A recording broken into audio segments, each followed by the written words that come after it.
Go. Magandang umaga sa ating lahat. Kumusta ang araw ninyo? Okay lang po. Bakit parang may napapansin ako sa dyan sa likuran? Tumawa mga ledma, isang hahanga. Ay, dalawa pala. Haha. Tatlo. Tatlo haha. Dalma. Ikaw naman, Merly. Tatlong tawa.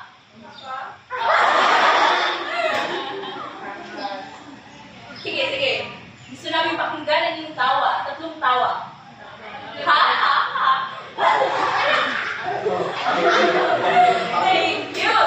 you. Ngayon, alam kong buhay na buhay namin yung mga area. Ngayon, ay magkakaroon tayo ng iba na namang leksyon na tatalakayin ngayong araw. So, base sa larawan, diretso-diretso na tayo ha. So, sa larawan, sino ang makapagbibigay ng kanilang opinion tungkol dito? Yes, Makas! Para sa akin, sa larawan na yan, na ito yung mga kagamitan sa pagtuturo ko. Maaari? Sino pa mayroong itong ideya? Yes, Sherelle? For me, is on the green side is more on traditional teaching. So while the that side is teaching with the use of the document. Yes, maraming salamat, Sherelle and Marvin. So ngayon, pag-uusapan natin, dito pala. Yung tawa si Sherelle. Dito sa larawan, makikita natin yung isang guro na ang nagtuturo na ginagamit niya yung instructional materials na niya, Manila paper. At dito sa kabila ay a teacher who uses technology or TV to deliver the information among her students. So dito, matatawag natin itong traditional approach of teaching. While ito yung alternative approach of teaching na kung saan involved na dito ang technology. Sino ang mayroong ideya kung ano ang magiging topic or baksa natin ngayong araw? Yes, Flor? Requested ni ate. Para sa akin, tatalakayan sila yung tatalakayan sila yung mga ito ay may kinalaman sa alternatibong pagtuturo na kung saan ginagamitan ng teknolohiya. Maraming salamat, Flor. So, i-flash na ang slide. Ang baksa natin ngayong araw ay evaluating ICT tools and resources. So, sa nagdaang quarters, di ba, italakay doon kung ano yung mga application at website or ICT tools na maaari natin gamitin upang maging interaktibo ang ating pagtuturo sa ating mga mag-aaral, di ba? Doon, meron yung sa PowerPoint, sa Present, at iba pang mga application. Ngayon, dito sa amin, ay susuriin natin kung ano yung mas epektibong tools or application na gagamitin natin para mas maayos natin na ilalakad ang ating lesson. Tama si Sherelle. Okay. Introduction.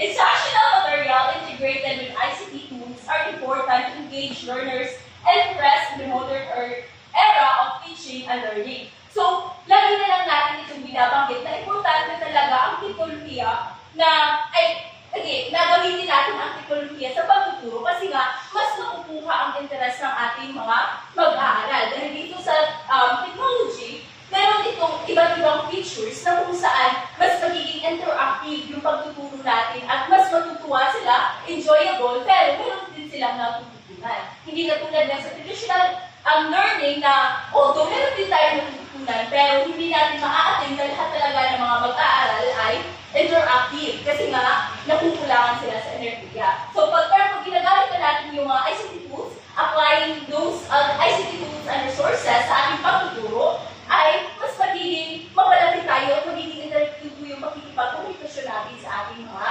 mag-aaral. Naiintindihan ba ako, class? Yes. Masyado ba ako bilis? Yes. Okay. Dahan-dahan natin. So, next slide. So, integration of ICT or instructional materials, according to studies, helps in improving student performance in classes. Diba? So, maraming mga pag-aaral na nagsagawa na kapag daw ginagamit ang ICT or information communication technology sa paggawa natin ng instructional materials, ay mas engaging ito sa mga estudyante. Mas aktibong na natututo ang mga mag-aaral kapag gumagamit tayo ng ICT. Kasi nga, nababaguhan o meron tayong ginagawa ng strategy gamit bawat mag-aaral natin. Kasi, hindi di ba na meron tayong mga fun games, interactive games na ginagawa para mas mahalina natin sila makinig. Kasi di ba, importante sa mga mag-aaral na makuha natin ang kanilang atensyon para matutunan sila. Hindi di ba? Yeah. Hindi ba? Hindi ba? Next slide. Okay ba? May internet yun?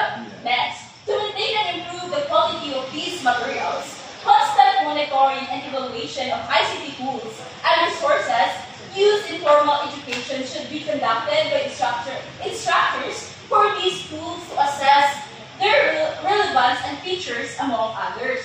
So, di ba, meron tayong iba't ibang aplikasyon or website or ICT tools and resources na ginagamit or kaya na nating maibahagi para mas matututo ang ating mga pag-aaral. Pero kinakailangan natin na palagi i-monitor kung ano yung bago at minomonitor ito ng mga instructors para mas maibibigay ng tama kung ano yung mas epektibong gamitin para sa pagtuturo. Naiintindihan ba? Yes. Importante na alam ng mga guro kung paano gamitin ang isang aplikasyon or ang isang ICT tools and resources para sanay siya gamitin ito para mas mapadali yung learning ng ating mga estudyante at maging mas interactive ito. Kasi ito naman yung main goal or objectives na mag-align natin ng teaching and technology. Next. Naiintindihan ba? Yes. Okay. Next. Moreover, appropriate assessment tools should be formulated to evaluate the significance, relevance, and experience of ICT resources utilized in teaching.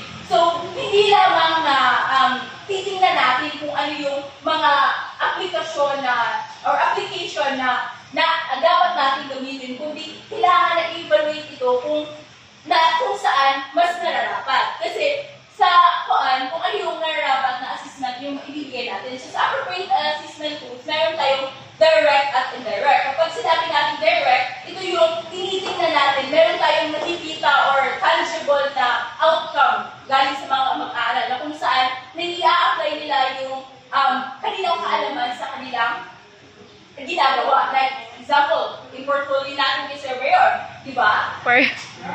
Sir Bayon. Diba? Meron tayong nagawang outcome. So, yun yung example sa direct assessment tools. Samantala, pag indirect naman, ito yung checklist lang natin. Hindi natin tinitingnan yung academic skills ng isang mag-aaral, kundi ang perspektibo lamang ito sa kanyang pagkatuto. Meron lang tayong, parang ina-assess lamang natin kung ano yung perspectives niya, hindi yung halaman talaga niya na meron tayong nakikita na project or outcome. Understand?